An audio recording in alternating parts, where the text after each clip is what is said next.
میں بغیر کسی تاخیر کے درخواست کروں گا امیر محترم جناب محترم سینیٹر پروفیسر ساجد میر صاحب سے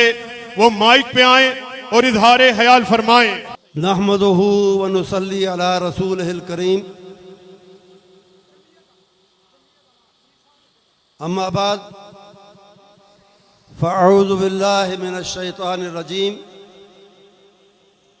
اوفوا بعہدی اوف بعہدکم۔ قائدین مرکزی جمعیت اہل حدیث حضرات،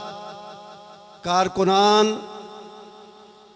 یوتھ فورس کے ساتھیوں اور مرکزی جمعیت اہل حدیث کے جیالوں کو سب سے پہلے میں مبارکباد پیش کرتا ہوں، اور اس کے ساتھ ساتھ مرکزی جمعیت اہل حدیث شہر لاہور اور اس کے قائدین جناب ریاض یزدانی صاحب، جناب بابر فاروق صاحب، جناب معتصم الہی ظہیر صاحب اور ان کے ساتھیوں کو بھی خراج تحسین پیش کرتا ہوں کہ انہوں نے آج کی اس عظیم الشان ریلی کا بڑے حسن و خوبی کے ساتھ اور بڑے اچھے طریقے سے اہتمام کیا اور انعقاد کیا۔ حضرات، اگر متحدہ ہند میں یہ نعرہ مسلم لیگ کی طرف سے نہ لگایا جاتا، یہ نعرہ متحدہ ہند کی فضاؤں میں نہ گونجتا کہ پاکستان کا مطلب کیا، لا الہ الا اللہ،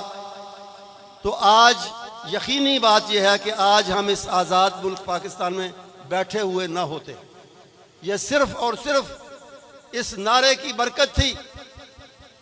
کہ مسلمانان ہند، حتیٰ کہ وہ مسلمان جنہیں اچھی طرح پتہ تھا کہ ان کے علاقے کبھی پاکستان کا حصہ نہیں بنیں گے، وہ بدستور بھارت میں رہ جائیں گے، ان لوگوں نے بھی، ان مسلمانوں نے بھی اس تحریک پاکستان کا ساتھ دیا، تو صرف اور صرف اس نعرے کی وجہ سے دیا۔ آج اگر ہم اس عزیز ملک پاکستان کا استحکام چاہتے ہیں تو استحکام وہی کلمہ طیبہ کر سکتا ہے جس کی بنیاد پر اور جس کی وجہ سے اللہ تعالیٰ نے ہمیں یہ ملک عطا فرمایا تھا۔ دوسرے لفظوں میں، اگر ہم استحکام پاکستان چاہتے ہیں، سب سے پہلے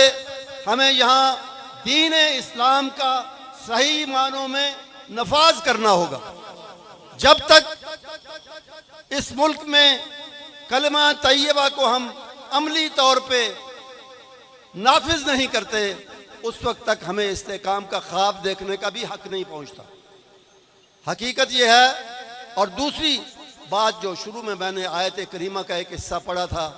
اللہ تعالیٰ کا وعدہ اور اللہ تعالیٰ کا فرمان ہے، اوفوا بعہدی اوف بعہدکم، تم میرے ساتھ کیا ہوا وعدہ اپنا پورا کرو، میں تمہارے ساتھ کیے ہوئے وعدے پورے کروں گا۔ اللہ تعالیٰ کا یہ وعدہ ہے، اگر تم اس کا شکر کرو اور اس کے راستے پر چلو تو وہ تمہیں مزید نعمتوں سے نوازے گا۔ لَإِن شَكَرْتُمْ لَأَزِيدَنَّكُمْ، اگر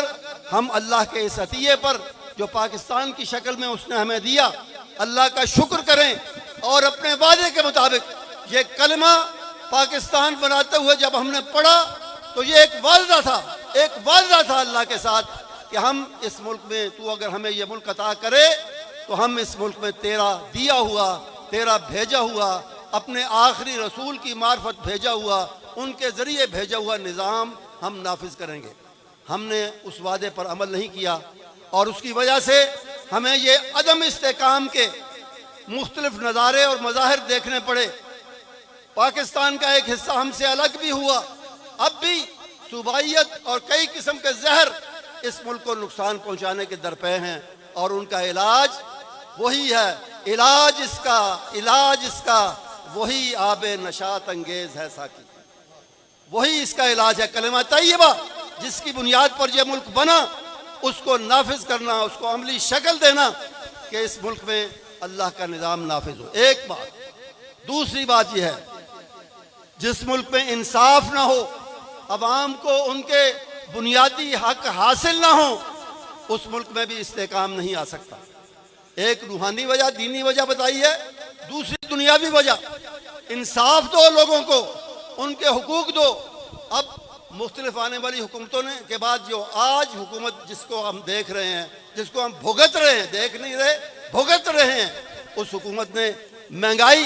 کہاں سے کہاں پہنچائی ہے، عوام کی زندگی مشکل سے مشکل تر بنا دی ہے، ناممکن حد تک لے گئے ہیں عوام کی زندگی کو، اور ان کے لیے سہولتوں کو کل عدم کر دیا ہے۔ اسی طرح جہاں انصاف نہیں ہے، جہاں صوبائی حقوق نہیں ہیں، جہاں لوگوں کے حقوق ان کو نہیں دیے جا رہے، ان کے قانونی آئینی حق بھی ان سے چھینے جا رہے ہیں، ان حالات میں استحکام کا خواب کیسے دیکھا جا سکتا ہے؟ کلمہ طیبہ کو عملی شکل دو، اس ملک میں انصاف لاؤ، اس ملک میں عوام کو ان کے حقوق دو، ان کی زندگی کو آسان بناؤ، پھر دیکھو کہ انشاءاللہ اللہ تعالیٰ اس ملک کو کتنا مستحکم اور کتنا گریٹ اور کتنا عظیم بناتا ہے۔ آج کی یہ ریلی اس کی ایک علامتی حیثیت بھی ہے۔ یہ ریلی راوی روڈ سے چلی اور لارنس روڈ پہ آ کے رکی۔ اس طرح اس سمبالک عمل نے، اس سمبالک ریلی نے، اس علامتی عمل نے ان لوگوں پر جو جماعت کے دشمن ہیں، جو ہمارے اتحاد کے لیے، اتحاد کے خلاف کام کر رہے ہیں، یکجہتی کے خلاف، جماعتی یکجہتی کے دشمن ہیں، جو ان کے لیے یہ پیغام ہے کہ راوی روڈ اور لارنس روڈ ایک ہیں اور انشاءاللہ ایک رہیں گے۔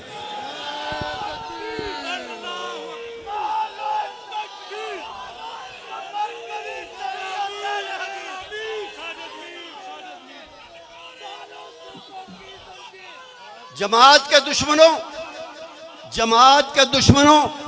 اتحاد کے دشمنوں، کان کھول کے سن لو۔ فیض کی بات ہے، فیض احمد فیض کی، تھوڑی سی تبدیل کرنے کی جسارت کرتا ہوں کہ مقام میر کوئی راہ میں جچا ہی نہیں، مقام میر کوئی راہ میں جچا ہی نہیں، جو راوی روڈ سے نکلے تو لارنس روڈ پہ چلے۔